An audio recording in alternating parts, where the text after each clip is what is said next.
We're now going to ask Ms. Bartholomew to give a summary of the consultations that we had. The previous and this one that occurred subsequently.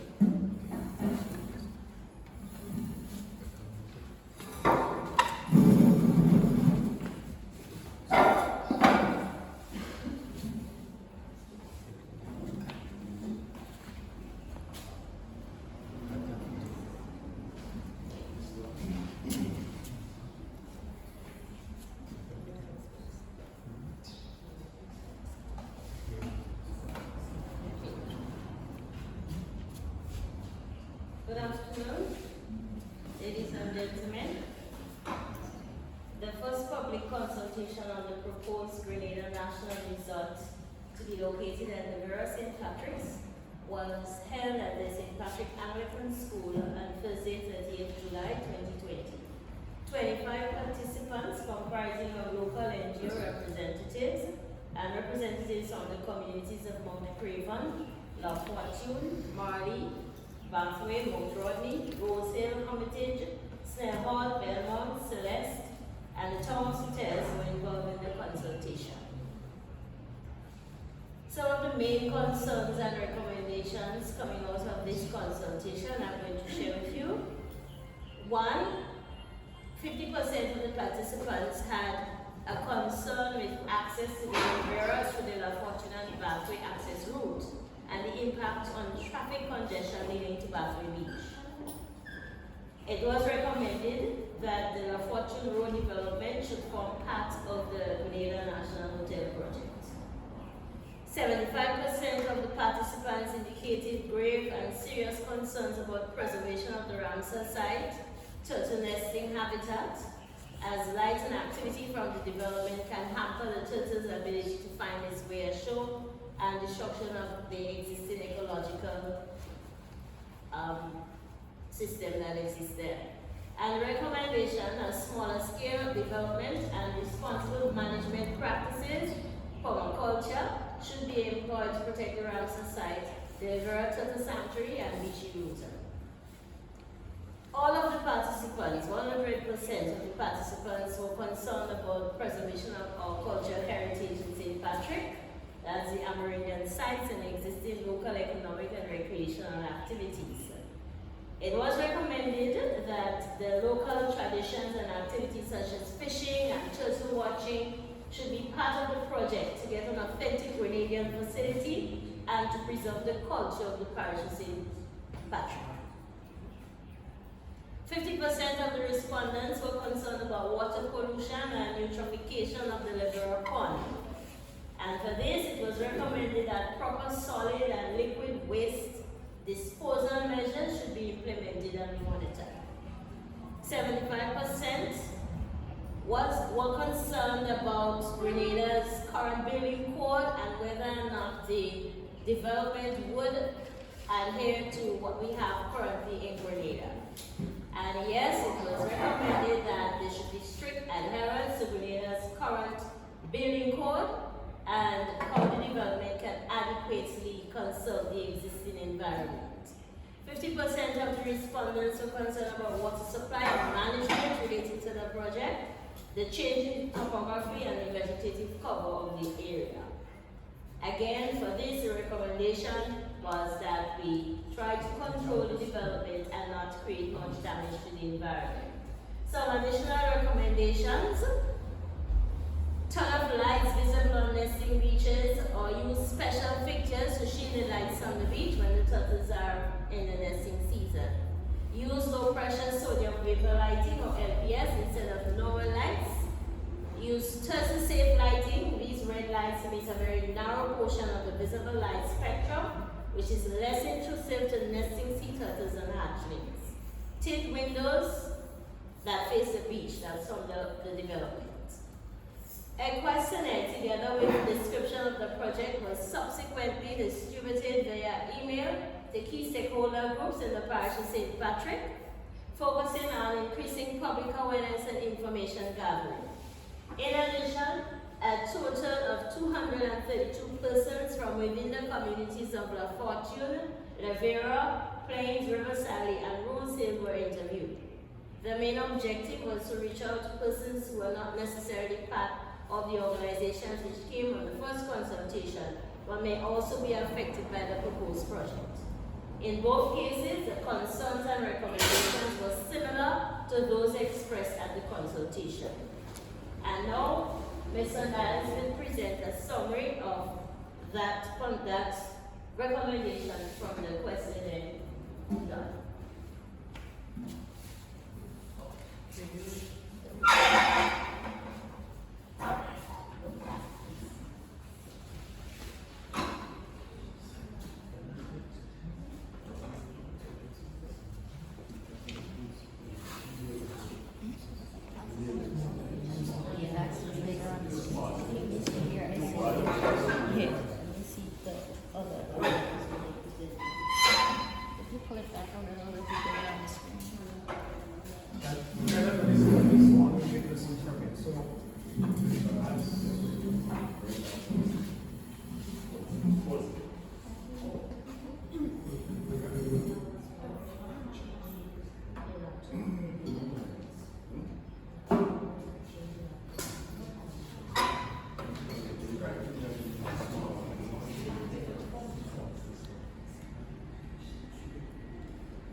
Our team, the main consultants on the environmental social impact assessment team was assignment was Mr.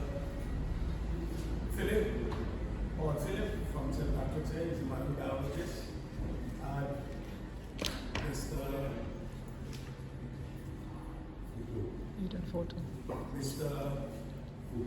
Mr. Futo. Our head name that I call him, okay. So Mr. Futo and Mr. Philip, along with myself, were the main consultants on this assignment.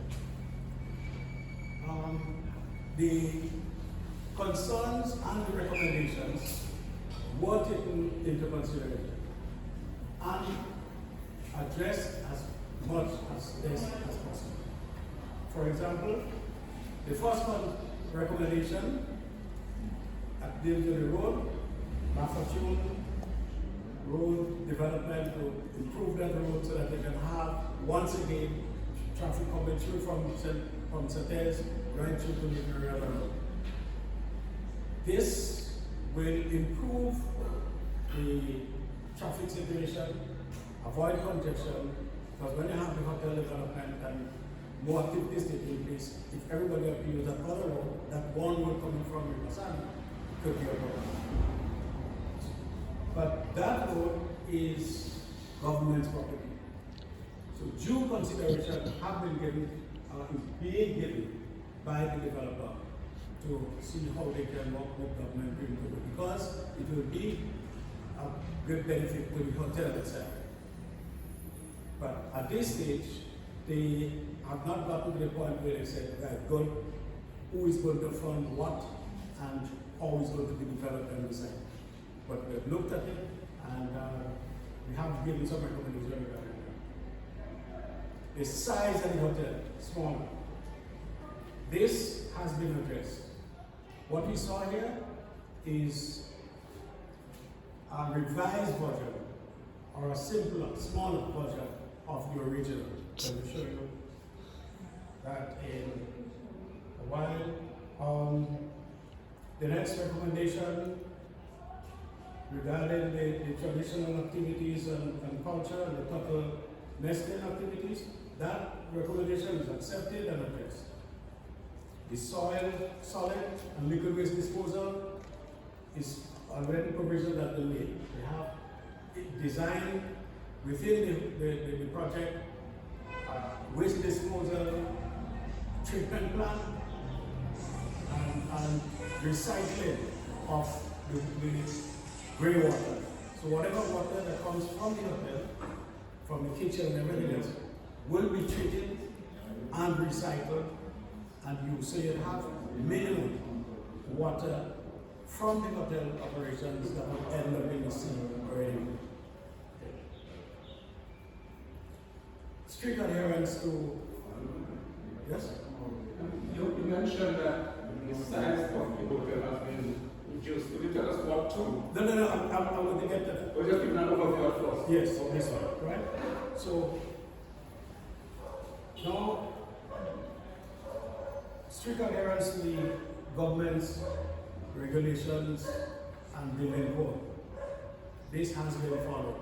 The first thing that the company did was to submit a preliminary approval, a preliminary application for outline approval. Saying, look, we'd like to develop this area. We want to do resort there. Can you tell us whether it is acceptable and what we will have to do? It was reviewed, approved with some guidelines as to what needs to be done to the final design. That is currently being done. So what is the approval Mr. Wang spoke about is what is considered what is called outline planning or preliminary approval. It's not an approval to start construction. It's approval to tell you, yes, you can go and invest and come up with a design and develop the project.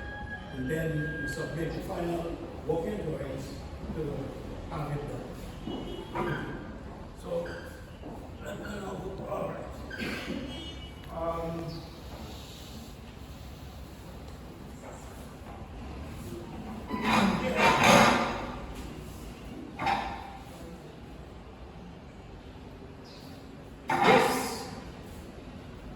This is was the original, and in that original, the proposal for the jetty was over here. The new one, or the revised one, is on the other side. The jetty is possibly be away from the Turkmenistan side. We'll explain that later.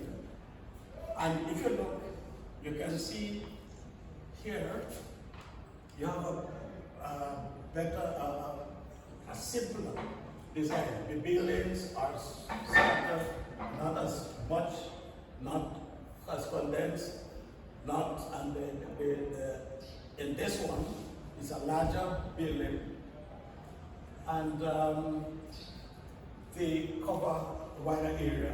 I am going to explain what has been changed. This is where the proposed or suggested site for the jetty. However, as far as the jetty is concerned, or any structures going in the sea, in that area, although it is not within on the beach where the turtle nesting activities occur, it is of paramount importance that further studies, which will include marine engineering analysis, to determine the appropriate design and location of the jetty in ways that does not or will not affect any part of the turtle nesting area or have any negative impact on the ecology of the area. So this is just a suggestion, a recommendation from the consultants on the project. We refused, after having discussions with the developers, and they agreed that they would look at it. So before the jetty goes up there, all these studies will have to be done. The Ramsar site, and as far as the Ramsar site is concerned, let me pause for a moment to explain. There has been quite a lot of talk and concern, legitimately about the Ramsar site, to the extent that I myself thought put a gun on the ground in Levera and say that is where the site is.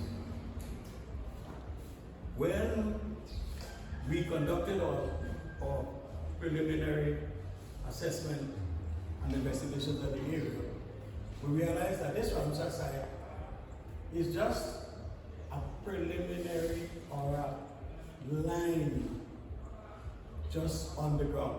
I mean, on paper. It's not defined on the ground, and there is no way, no information, so that anyone could go and say, look, this is where it is. So we also raised these issues with the developers. And one of the reasons why it may not have been identified on the ground might have been because part of the area is private property, which happens to be, part of it happens to be the developers' property.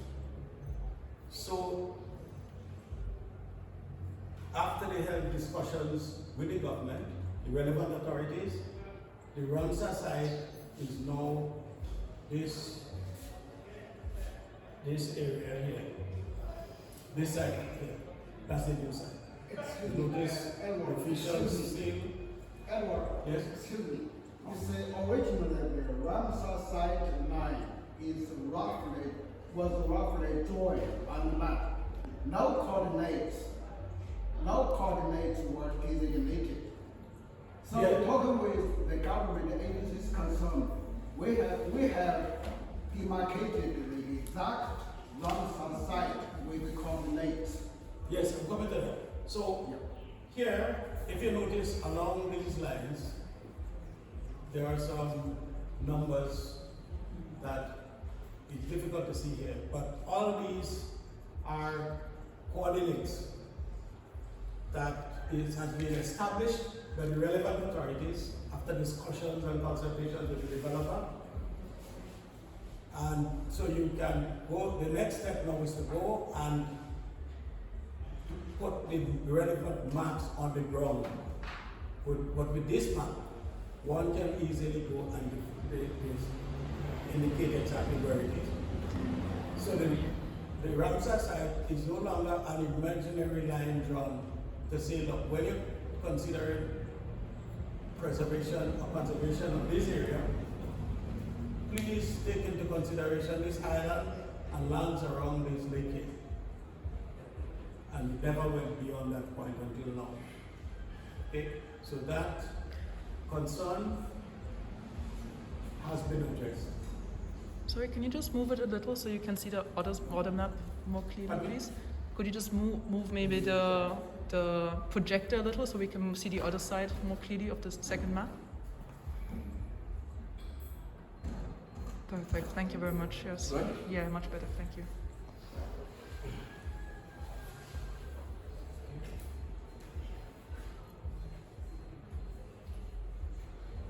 Good. Another concern that we have observed in our analysis and interaction with people on the beach and users, there are a number of organizations and individual users and managers of this little area. And when we add the possibility of the hotel guests coming in that area, you can have, there is a possibility that you can have some land use or marine use conflicts and so on. The big issue is probably this.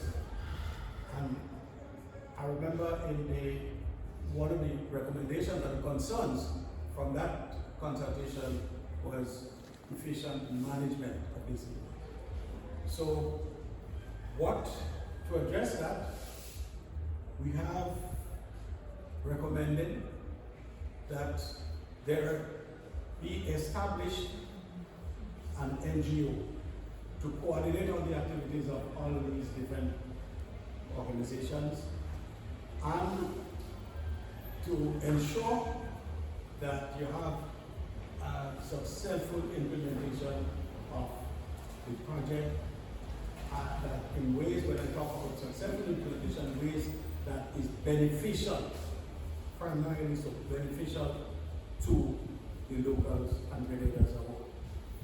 And to do so, we also recommended that NGO should be comprised of representation from the developer and all the different NGOs there. So they will address the social issues, they will address the use of the area, they will address employment and all the issues that are relevant to this.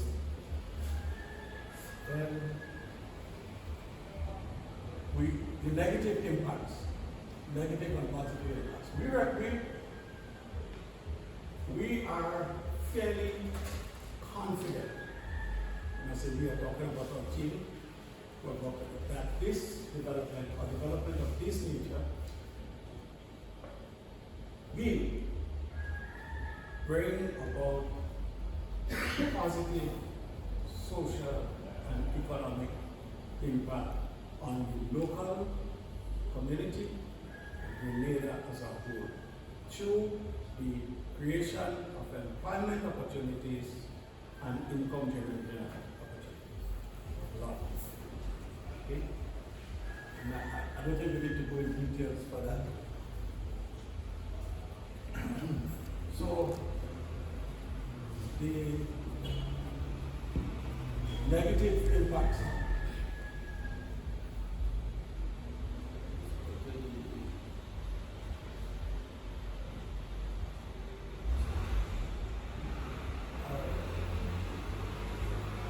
This is a summary of the potential negative impacts.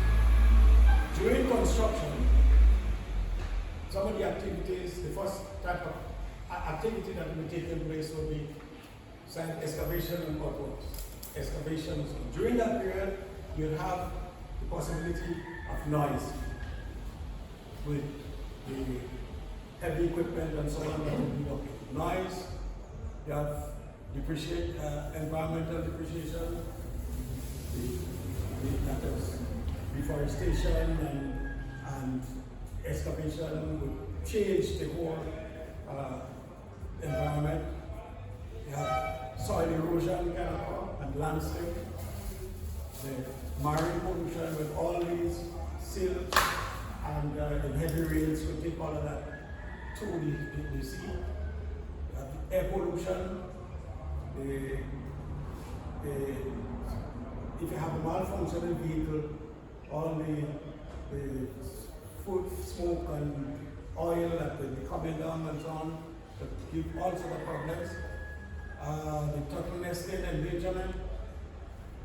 Again, during the turtle nesting period or season, any extensive noise can affect the turtle nesting. So all of these has to be addressed.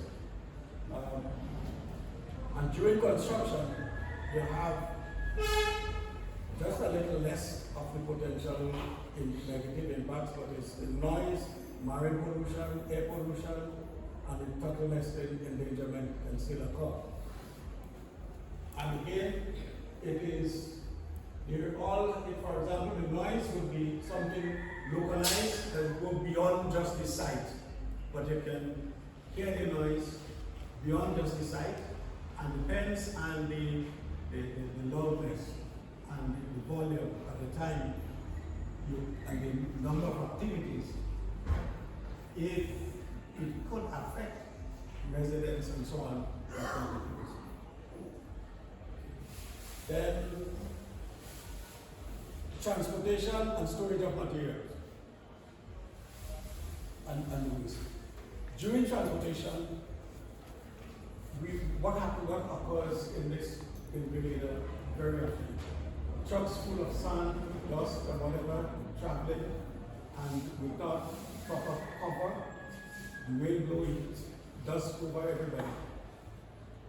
And when they store depends on where it is stored, any rain would just take all the silt and everything into the water course on the drains and straight in the sea it gets.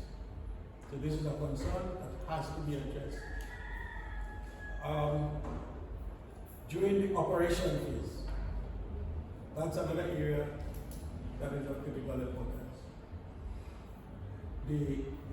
The use of pesticide, other chemicals, has the potential to create problems with the marine area. So, and you also have the same possibility of air pollution. For example, again, if you have malfunctioning vehicles and equipment, and the lighting and so on would affect the total nesting. You could have that to be endangered. And if during maintenance, you have similar problems. Now, I have pointed out earlier on that all of the comments that were raised here and the recommendations were given due consideration and wherever possible have been applied and addressed. But despite all of that, we have to put some mitigation measures to make sure that the potential negative impacts can be or will be avoided or reduced to acceptable levels. In other words, it is not at a level that would affect the total nesting, that would affect the problems to health and safety of people.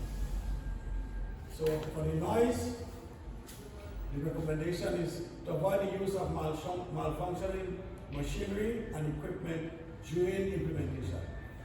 Avoid noise producing work outside of normal working hours. And for the environmental degradation, land clearing must be limited to the footprint of the proposed project. So if you put in every building that or any structure that is going to be erected, the recommendation is that we need to ensure that you do not just go and arbitrarily excavate, cut down trees, make some space, and then you put up one little building in the building. So in any event, we want to make sure you maintain that it does not go beyond the footprint of the building. For soil erosion, land clearing must be limited to the footprint, and then you have the vegetation and other barriers should be established as necessary to control erosion during construction. You can have, there is a type of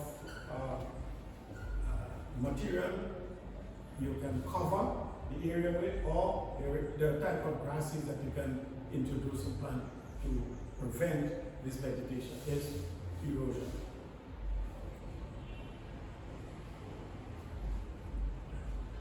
As far as the jetty construction, the jetty should be preferably be of pile type construction in order to avoid diversion of current flow.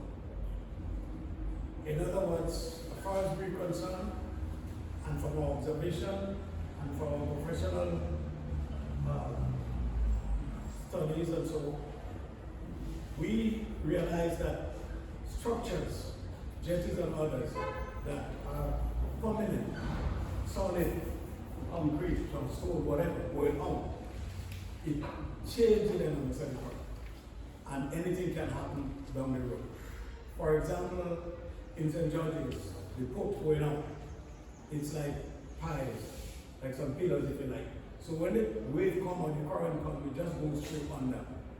If that was solid, we'd knock against it, and then you'd have sort of replacement. So our suggestion is that to that marine engineer study and everything else, we also suggested that before you do anything else, please give due consideration to this type of structure when you're designing it, and not just put one solid thing going across because you want to bring some heavy trucks and heavy equipment on to the line.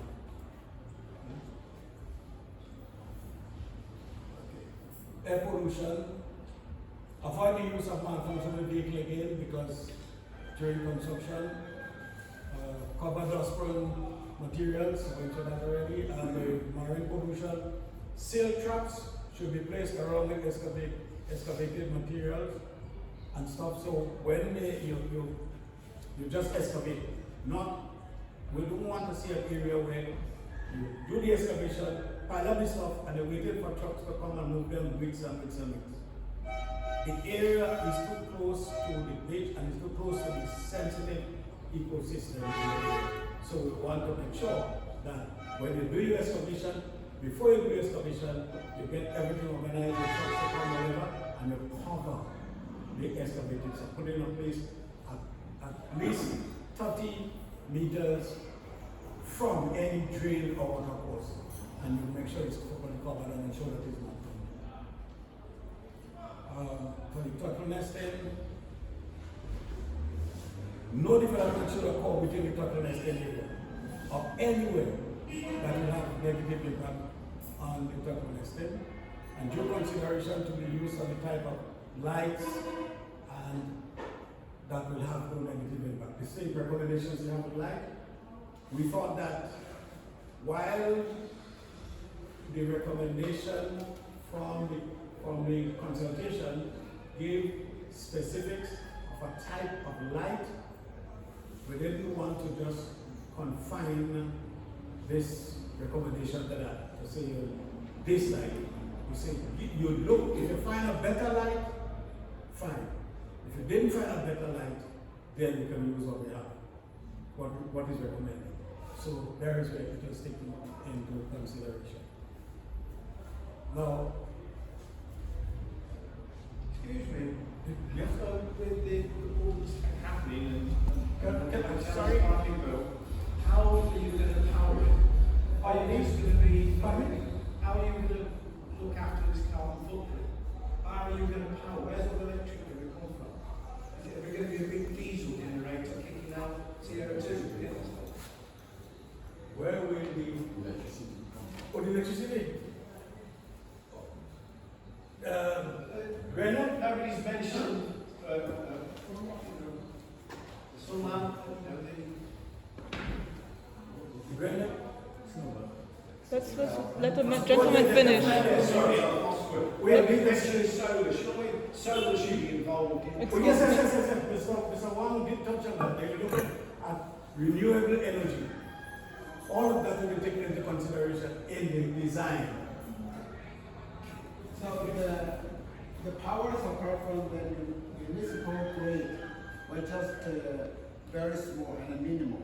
So the major power will be from the photovoltaic installation on the site.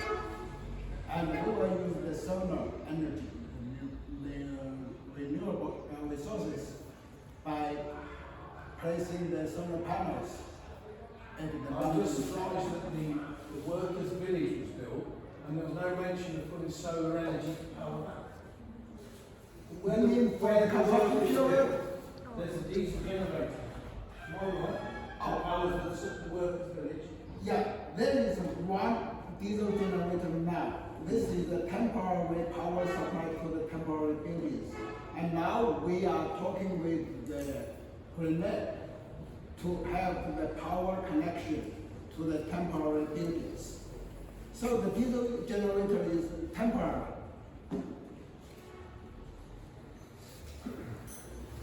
Okay?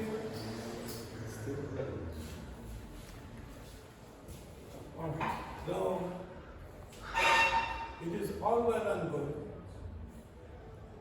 to come up with some nice recommendations as to how you can address the impacts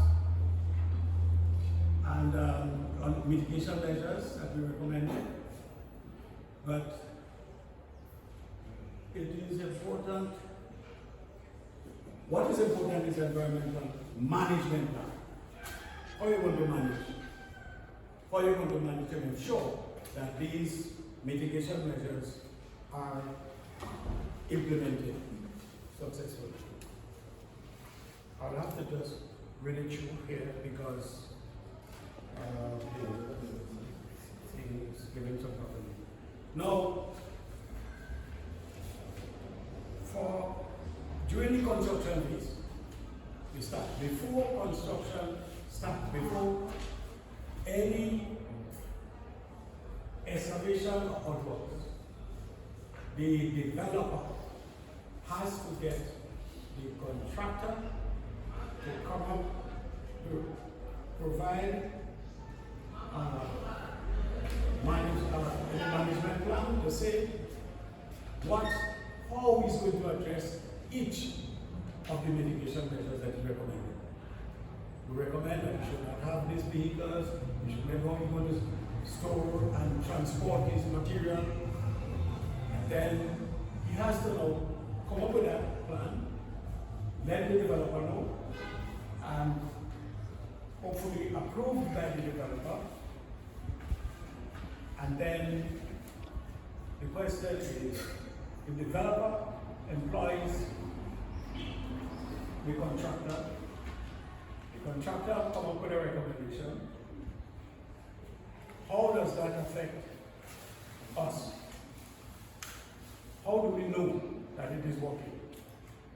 So the first thing is, right now, as it stands, environmental management is responsibility or shared between, in the context of development and business, physical planning unit and the environmental health department.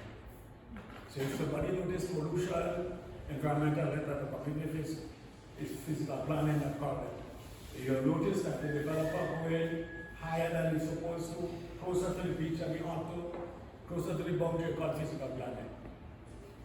The problem here is that has been always is the issue of the ability to monitor this amount of staff you have and the resources available to be able to efficiently monitor all these developments all around it. So what do we do?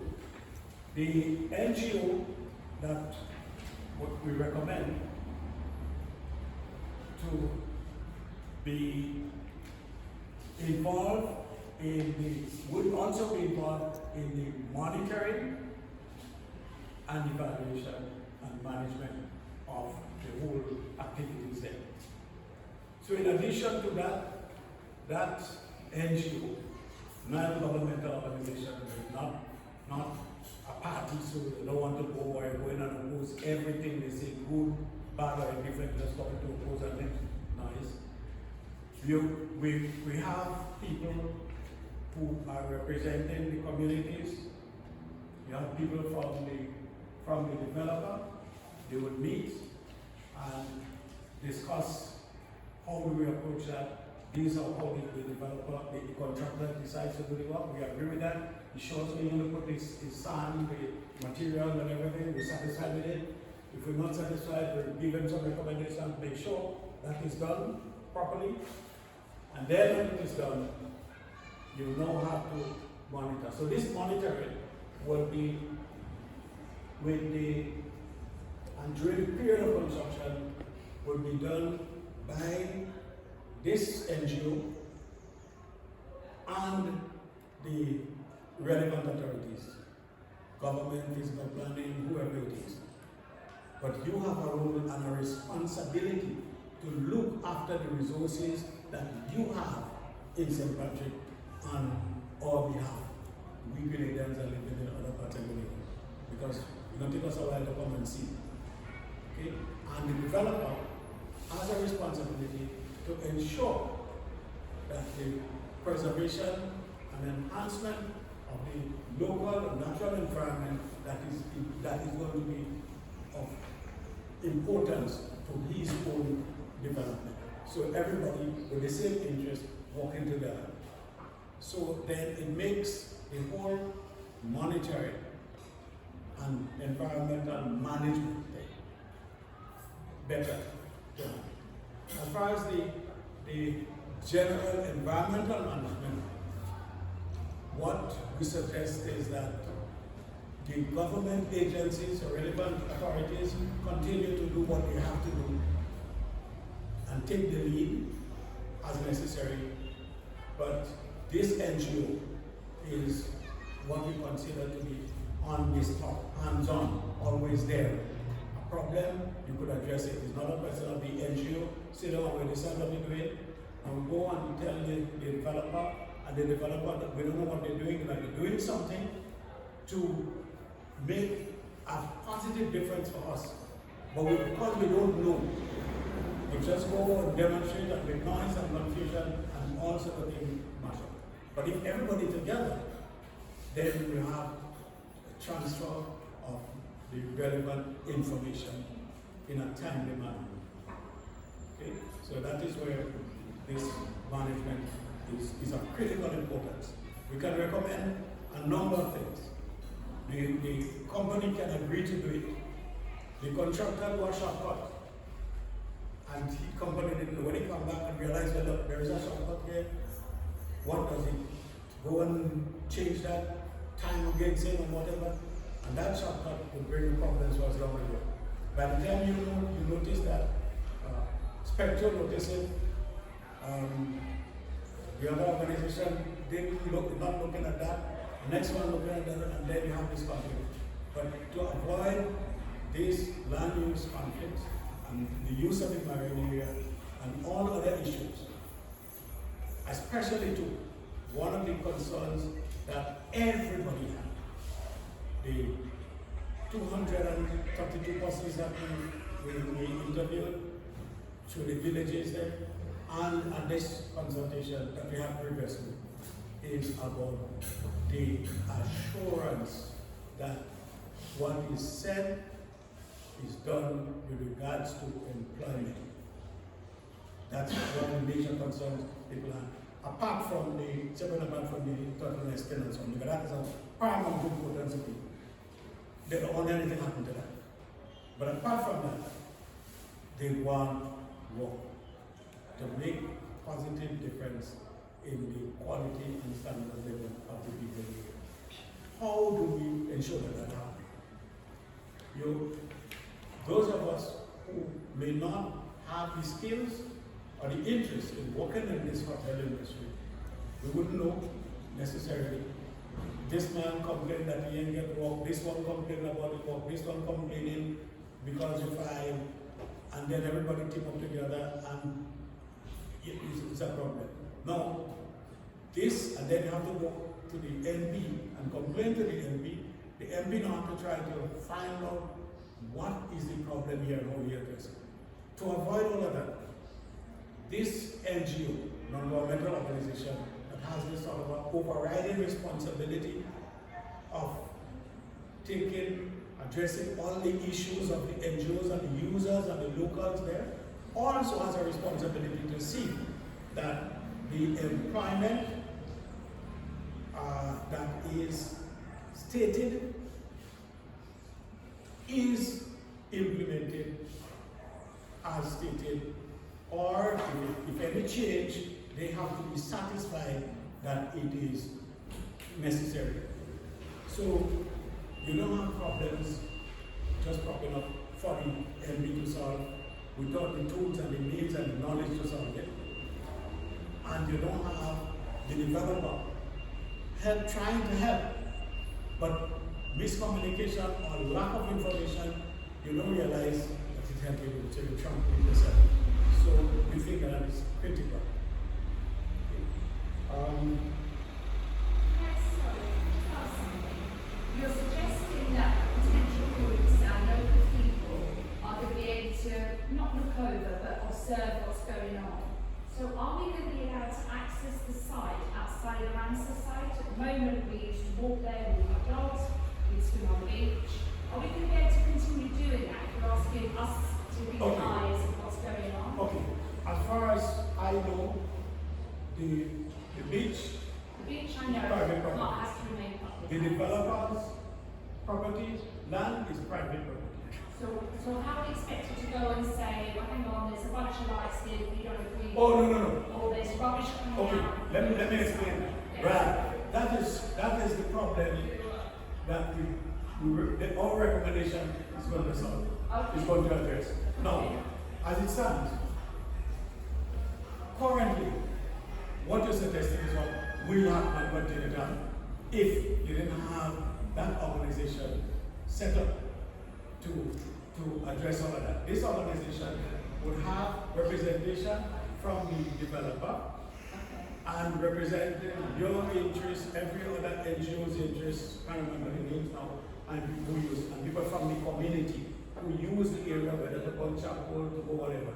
You have representation, right? So you know what's supposed to happen because it's written here. You have a meeting, you decide when you have a meeting, you review this thing and you say, look, let's change that, let's do that. And to monitor, you will have to go on the ground. So that committee may choose not to bring 20 of us, or 10 of us, or 5 of us walking through, but may select a technical committee, for example, call it what you want, made up of men and women who has the ability and the knowledge or whatever. You select who. And they will go do the inspection on once a week or once a month or as it becomes necessary.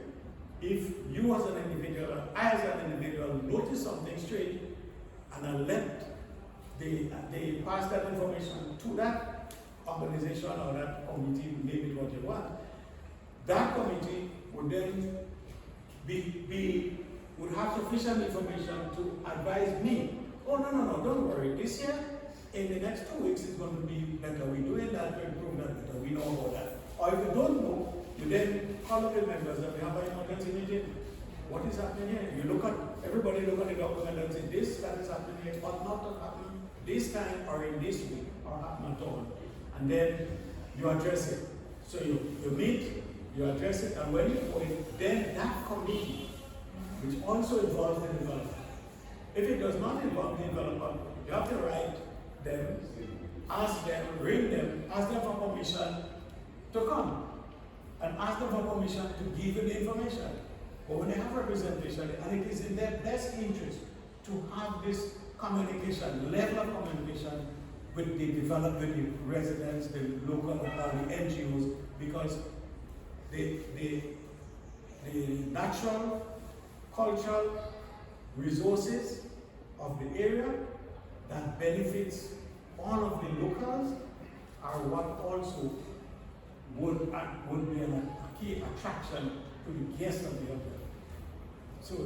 So we need to, so it is in their best interest to work to coordinate. And I think it is what they have done, from my observation, with the changes and adjustments I've made, is demonstrated of the fact that they are willing to work with the community and the concerned because they think you know it best. So let's take that into consideration. Let's see how we can address it, and let's see how we go forward. So once things continue to progress in that manner, during construction and operation, maintenance, you name it, the problems will arise, but you have the mechanism in place to lead to address it. So, can I ask, just based on the question Jane has asked, so appreciating that the land belongs to the specified area, belongs to the developer, as Jane said, some of us are going to lose our recreational facilities. So, like we have trails where we walk. Are we going to lose that? Or are we going to have a say with the developer as to if he will include trails within that area, which will also be beneficial for the guests? Okay, good. A good question.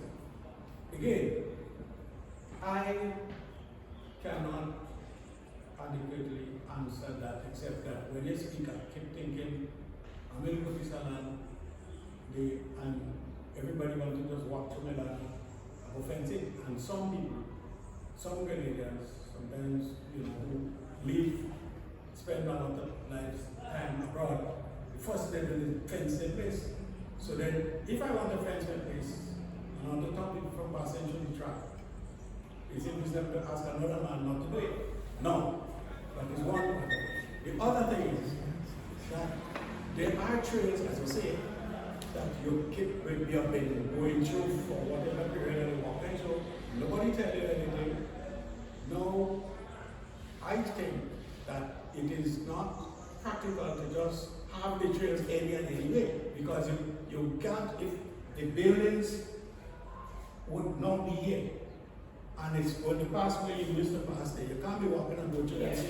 I've been walking there since I was at school. But what I'm saying is, the trails are good. This organization, the NGO that we recommended, is going to address all of that. So prior to construction, you will let your NGO or whoever it is know, look, there are some trails here that would be beneficial to us and the contractor and the owner. And I think it would be unreasonable to just say, look, regardless of what, we want to use everything that we can use in there. So it's a question of striking the balance. So you then come together and say, look, what are the trails that are an absolute necessity that will be beneficial to them and has been beneficial to us? And as far as I'm concerned, it is important enough that we keep it. So then it is not legally by all ownership here. It is not yours and mine. It is the developer's property. So then that organization, if you're going as an individual or NGO to the developer and tell him about, I want that trail, the first thing, if I am the developer, I'll figure out like, they're setting up for conflict here, right? But if you have, when you have that NGO established, representation from the developer, you discuss it, and they come to a preliminary agreement, and then he takes that up to his management, and he presents it, or you all go and present what he discussed to his management, and management will return and say, no, adjust that, or we don't want this track here. Then put another one in, because I don't think any sensible developer seeing that something was beneficial to his investment and say, no, we don't want it. So there is where the importance of this NGO. Unless you have your NGO saying that another man NGO, for whatever reason, push them out and wish he get you. And next one, they said, hey, there's a nice opportunity to attack whichever government board or the LB, then to give. Let me put a levy down on demonstration, let's not say that, and that will go. So to address that, we need, in advance of all these things happening, we have established a body, a committee, an NGO, I call it a non-governmental organization, because once government there would be a place, in my humble opinion, for a government involvement. There must be a place for that. But in the initial step, it is better if we come together, regardless of which party we support, which church we go to, if we believe in God or not, come together and we sit down and we resolve the matter. But once you come with some bias, you won't have a problem. So you start there and then you take it up and you do. So your problem, your concern then, in my humble opinion, will be addressed by this sort of committee. Yes? Sorry, I missed the first consultation, so maybe there might be some links that need to be clarified, but I don't want to spend too much time doing that. I just want to identify one item mentioned, that jetty, yeah? Yes. And I would like to see the location relative to the project itself. Okay. And also explain to me the functionality of that particular jetty in terms of the movement of goods. or equipment in that particular area. Okay. And you mentioned it will be on piles to allow for the free flow, but how will that compromise the strength in terms of what you will do there? Okay. Can you explain that? Good, right. Our suggestion, piles, first of all, we maintain the position that we are not the appropriate consultant to design or that jetty. But we see that don't put it where you have. This is a possible site. But to do that, you must get the engineering, marine engineers and so on to come and design the appropriate deck. And we also suggested to that, whoever that team of consultants, engineers, we suggested to them that while you're considering it, based on our experience, please give due consideration to a jetty that is not of a permanent structure, if you like, similar to what in Sauteurs. You know, a solid concrete going on. We say consider that. When they consider, they may come up and tell us, hey, look, this piles or posts or pillars is not the best of that area.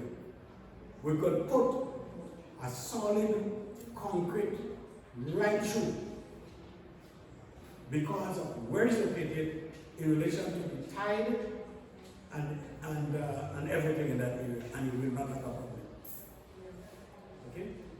Now, the jetty would be our understanding from the view of the proposal. It is a jetty that is intended to be used both by the locals and the guests. Am I correct, Mr. Wang? Yes. The jetty, right. The jetty is not a jetty that the company construct and put a lock on it and say, you have to come and beg us or pay us to use it. Okay? Yeah, that part, I'm What talking you in terms prevent- of the type of carbonated, you know, The- liquid containers. Yes, that's what Will you be able to handle that? Right. Or will it be intermediate location and then? Right, good. We're not in a position to determine that. So when the engineering studies go, they will decide that, hey, look, in that area, because of what we discovered here, you will have to find another place to put your heavy duty and not on that jetty. Fine. So come and build one in some else and come here. And let me just go back up. While from our consultations here, then we have been doing some fieldwork and communication and consultations and advice to the developer. The first, we said to them, look, why not use, let's see about Sauteurs and the program projected there. It's easier to put containers there and then move it and go through the road here and make it easier and so on. We looked at all of that also. Okay? So it was not a question of they just want to put the jetty everywhere. And they considered it, they looked at it with due consideration, and then thought that it is not advisable for them at this point in time to get involved in the sport at this time. So they look at another option. And we say, okay, but get your whole marine engineers and so on to determine how you do this stuff before you can go and put a pin in that location. Okay? So the issue you raise is very important. It's not only you have a jetty and because the guests will need it and locals will use it, but the activities. If a jetty is constructed in a particular location and that jetty will be used for bringing in containers and so on, you have the tug and barge operation. So the tug and barge operation is way less impacting on on the local marine ecology than to chilling speedboats. In the process, a container could fall off if it's not properly designed and located, and tides come and a container fall. Well, if the container take it out. All these issues will be addressed or will have to be addressed before you come up with an idea of the design and the location and how it is located. Okay? Yes? Yeah, do you intend to expand the consultations to other parts, like you have right here? Yes, yes. Just like we did after we had this one here, again, COVID and one social gathering, we had always 233 persons. I understand. But we're going to, hopefully, we're looking at one in the Riverside School, one in the community center, at least 2. So these communities, these people from the communities which we have canvassed, we give them an opportunity, the government in the yard in the line, to have a similar discussion with them. You see, my concern is that somebody mentioned power generation of solar, and it was just glossed over just like that. And I think that should be at least 40 or 50%. You mean the solar? Yeah. Oh no, yes, it is a main highlight of the project. Yeah, but renewable energy. But it went straight to Grenada, I understand. Yes, renewable energy. I mean, it should be your environmental consultancy impact assessment. So as a big highlight. You should have highlighted that they must do that. But what we say is that it is addressed in the proposal. It is addressed in the proposal. But again, it doesn't want to include it here. To provide the power supply. Yes. Other sources are not viable except the solar energy. Except Except for like not viable in the time. We were told that that was what we expected. just about to graduate what we're getting right now. Our assignment is an environmental and social impact assessment. What it calls the solar energy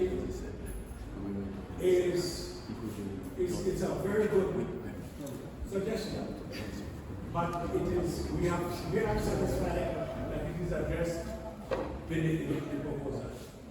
And we have talked with Renee and the PURC, Public Utilities Regulatory Commission, about the possibility to establish the facilities for solar energy generation.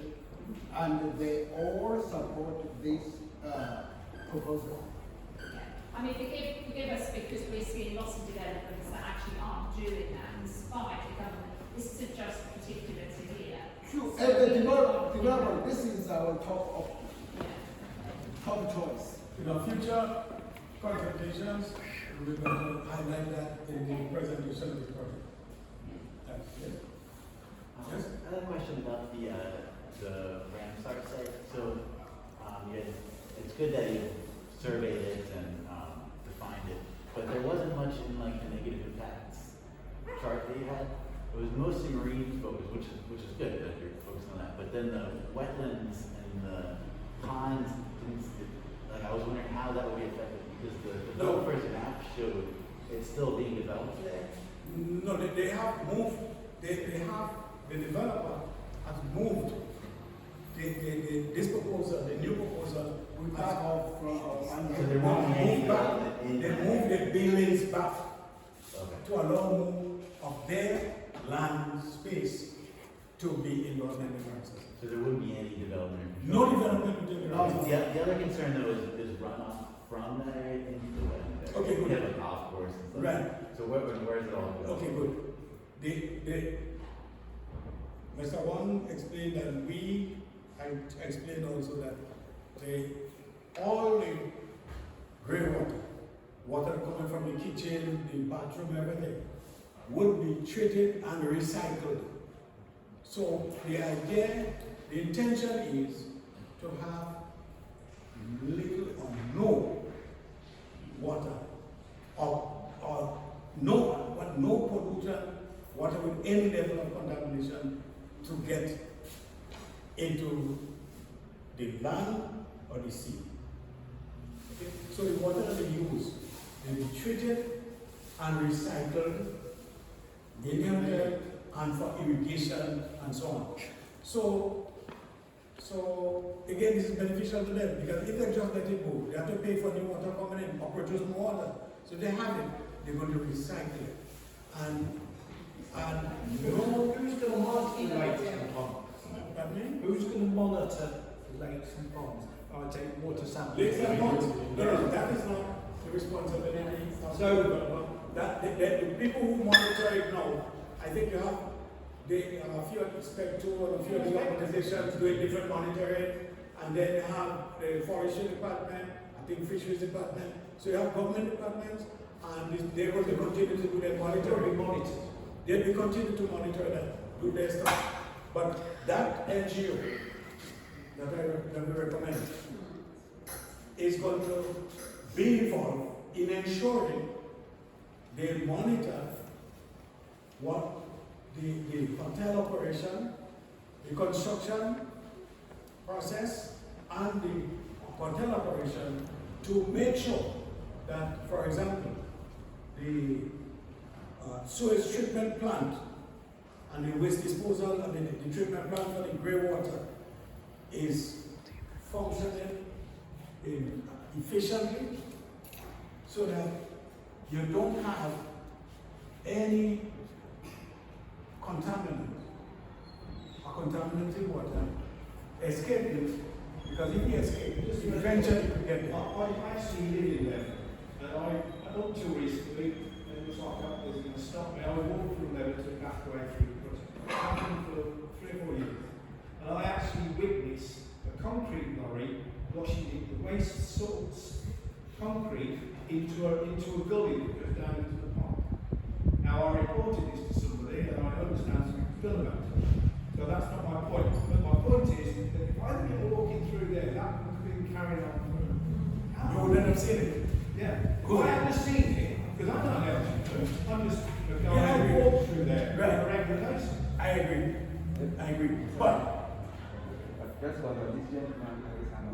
sorry, but that NGO that I recommended, when you see that, or that NGO will not be occasionally haphazardly just walking in and see something. No, the point is, we're not going to see it because you're telling us it's going to be growing and you're not going to be able No, I agree with you. But when you have this committee, organization, etc., they will agree, you all will agree, hey look, to make sure these things don't happen, a guy will not really come and watch this stuff.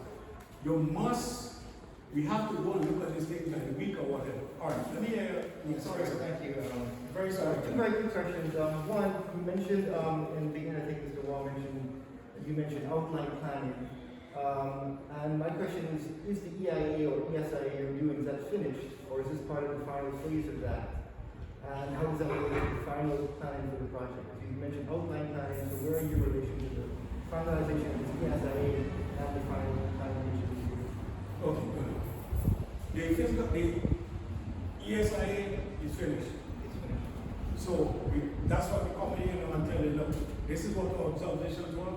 During the period between then and now, when we come up with something that we think ought to be addressed, we didn't wait and complete a report. All discussions will be developed, and we say to him, look, this is what should happen, this is how we should address it. And then, as a result, they went about addressing all that is necessary. And we now completed, we send a report to them for review, at a draft, they will review it. If you have any comments, we say, hey, look, see what you want to say. So is it then the next step is when we finish all the engineering drawings, construction drawings, the EIA, 6 copies of the EIA has to accompany the drawings. And their project will not be approved without the approval of the EIA. There is a committee that is established that will review the the ESIA and make comments. If they have any comments, we, the team, have to address it satisfactorily. When it is addressed satisfactorily, say, okay, we satisfy the EIA, that's good. We review the structure, designs, and everything on the details and say, everything is okay, you could go and start now. Okay? My concern is still with the water provision and, or shall I say, supply and use at the resort. So it is believed, developer, that you will have sufficient rainwater during the rainy season to fill your tanks, etc., to supply the hotel, all those rooms and the kitchens with rainwater. No, Okay, so you'll be using the Yes. water. But I'm coming to that. Now, my concern is right now, during the dry season, residents' water supply is cut periodically. I have my water cut in Latas from very often 7 o'clock in the morning to 3 o'clock, and I was told that there isn't sufficient water to supply areas, and that is the Wassa's water from the mountains. So you will be using some of that water, which will be drawing from the villages, etc., as well as your rainwater. about the water consumption, the municipal water supply, we don't depend on the municipal water supply, which is just a supplementary source. The majority of the water quantity will be from the rainwater connection, recycled and reconnect the water, and desalination of seawater. If you just want to desalination. Desalination of seawater. Now, see, that hasn't been mentioned. Desalination water hasn't been mentioned. Okay. Okay, yes, sir. Yeah, that's okay, sorry. There you go, you're probably shorter. Okay. My question is about the NGO. You tend to put a lot of responsibility on that NGO as to how they're going to function during construction, post-construction. And I'm aware that there are statutes in Grenada. You have different departments that has authority. And if you're going to have an NGO during construction process where you have someone goes there, notice something, have a meeting, make a decision, send it to developer, by that time you have a permanent destruction of the environment or something. We've had experiences like that in Grenada where practically overnight, certain mangroves that were supposed to be retained were totally destroyed. During construction, you may have some things that's dangerous, how is that going to be addressed through that NGO process? When if there was another solution suggested, or another suggestion, where you have a developer coming in, and the developer is obligated to hire a monitor to monitor all the different aspects of construction, you would know instantly that there is a correctable matter. And that could be addressed, because I see the NGO as a great idea, but it's not a functional idea, particularly during the construction process. And one more thing about the NGO, you talk about the employment. I also see that as problematic. One, if you're going to have the same people being employed, I would like to see if that suggestion is made where you have training coming from the developer, lifting up people, lifting up the community, getting people who are more skilled, elevating the skill level. So we're not importing the high level labor from overseas, but we can have people in the community here who are going to be the managers, the supervisors and these things, rather than having always looking to bring in the maids and the security and the cleaners. We need to probably, if you might want to make some serious recommendation, particularly for that NGO, those are concerns that should be raised and should be raised very early. Okay, let me one, the NGO does not take over the responsibility. For example, the project manager, part of the monitoring, or the key monitoring, as a matter of fact, when the contractor develops his details of how he's going to address all the mitigating measures. He passes that to the contractor, the owner, the developer. The developer doesn't necessarily mean the manager, but whoever the person or persons the developer appoint to monitor that. So the developer has that role in this environmental management, to project management overall, to review what that developer says, the contractor says, approve it, and then implement it. They're also involved in the monitoring. But along with that, if we leave it up to the developer, let us look at a situation where the developer employs me to monitor this development to make sure it happens in a certain way. And halfway through, he decides, boy, look, better I'm not going to put 3 mangrove trees and go through this Ramsar side. After put everything already, we can't make move it up. I am monitoring and I tell him, so you can't do that. He say, well, I'll fire. So then I think, what next? How do I do that? And if I go along with it, the individuals, the people who use the place, who believe that things are happening right, if by chance, like our brother here was just walking through, see that a few, you pass in that place, see a few mangrove trees going down, and then you say, but what happened there? You have to go around and look for the MP and all kind of things going on. But there is way, alongside, parallel with what is expected of the developer to monitor, employ his people to monitor, to make sure things happen in a certain way, because you don't only have one officer assigned to the physical planning or to health or to which department or which ministry that will come and look and then put on that elsewhere. You also have the owners, the people who feel that sense of ownership at that resource to look after that interest. One comment so it works parallel with that. Well, the hiring of a monitor, the way I see it is that person has to report to government. Even though the developer is paying for that person should be reporting independently. Yes, along with the monitoring, you have NGOs and relevant authorities. That last level of monitor, environmental monitoring, the NGO and government authorities, whoever it is, you work together. So it's made broadly. What I'm thinking that it's a more focused thing for enforcement.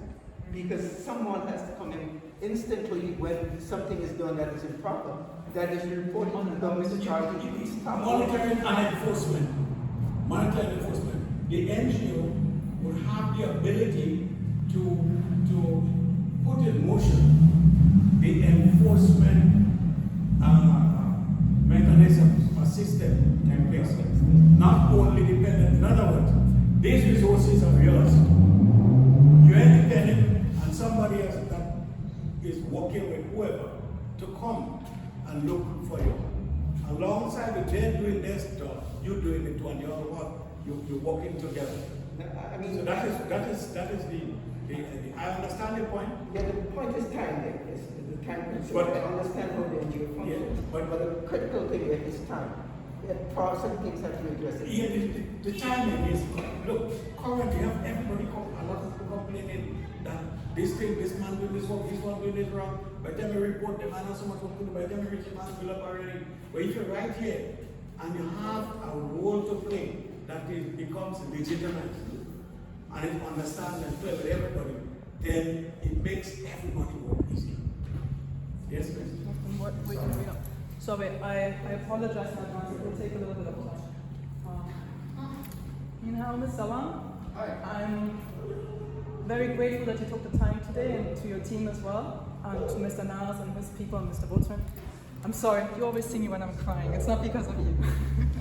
I've lived 2 years in Hong Kong, and I'm a great fan of the Singaporean model, of the Green City model. So when you presented the drawings or the renderings earlier on today, I was struck by that, because it's a very futuristic, a very grand vision, which in its own right, as architecture right, I can appreciate. As a Grenadian who's lived abroad and who's come back to Grenada, sacrificed to come back to Grenada, Levera to me is a magical and special place. It's where my soul is. Okay? This place is very, very important to me. And I know a lot of people here and the communities around, and I know we're poor, we need to eat, we need to have jobs, and I recognize that. I think development is good, and I commend your way of trying to help us. And I understand this is going to be a long-term mutual relationship. You're not going to go up tomorrow, you will be here for the rest of our lives to come, so we need to work together in some way or another. Now what I see in the work that has been done, there are good starts, there are missing elements. And I would like to offer my suggestions. Yes. All right. The first suggestion I would like to make in terms of, for instance, the NGO approach or the communication approach, and I'm harking back to what my colleague here says, the monitoring, the transparency, and the communication is paramount for trust. Okay? I know we all understand that, but we don't often embody that enough. Now, how do we create trust? I do think, and I come from a practitioner's perspective here, that as a company, as a developer, it is a good practice and a duty to employ not just one person, but a sustainability team, an environmental management team. Somebody who will address the concerns of the community, who will liaise with experts, and who will be part of the monitoring exercise. Okay? So you have a dedicated team. It's not one person, because it's a huge development. It's a big thing. We've been working on it for 8 years. One person alone can't do this work. You need to have at least 3 or 4 or 5 people, ideally, who can address all the environmental matters. And if NGOs, some citizens like ourselves, come and ask for information, we can come to you directly, and we get it within 7 days, not 2, 3, 4, 5 months, which is understandable. You're just building up. That's a suggestion. The quicker we can. Sorry? A professional job with team. Absolutely, but not just as a PR exercise, as a proper engagement of experts, right? So that's number one. Number two, I understand, again, if you want to do things right in Grenada and sustainable, it's very difficult as a developer because our laws are porous. We have frameworks, but we have very few regulations that tell us how we have to do things. So what would help, and what the NGO can deal with as well, is looking at what kind of standards are you going to hold yourself accountable to. Because it's easy to say we're following the law, but our law is not good enough. As a Grenadian, I have to take the blame there as well. Our laws aren't good enough, and I try to do it every day in our own company, and I'm struggling. So I know how hard it is. But if you come in with this kind of scale of a project, you must do better than what our local law prescribes. Okay? So one of the things I would like to see moving forward is, for instance, for your waste management, what standards are you going to apply to monitor the effluent discharge? Which parameters? Which ranges? The same goes for your water consumption. I haven't seen the figures. That's something maybe in the next consultation I would love to see. What is your capacity that you're projecting? How much are you going to use? How are you going to fulfill? To which part, which element is going to come from rainwater harvesting, from desalination, and so on, right? The same for energy, the same for waste. I very much commend you for wanting to recycle. I've been trying to get our company to recycle, and it's very hard in Grenada because we don't have the infrastructure. So it's a difficult task to do, but again, that will be something, more details on how you're going to do these sustainability measures. When I came here today, I was hoping that my heart wouldn't break. I have to admit my heart did break, and I had to go and cry a little because it took a lot for me to absorb the scale of the buildings. And I, again, commend you that you've already listened and tried to scale it back. It still feels a lot and very big, but I know where you're coming from in terms of the design, and I still think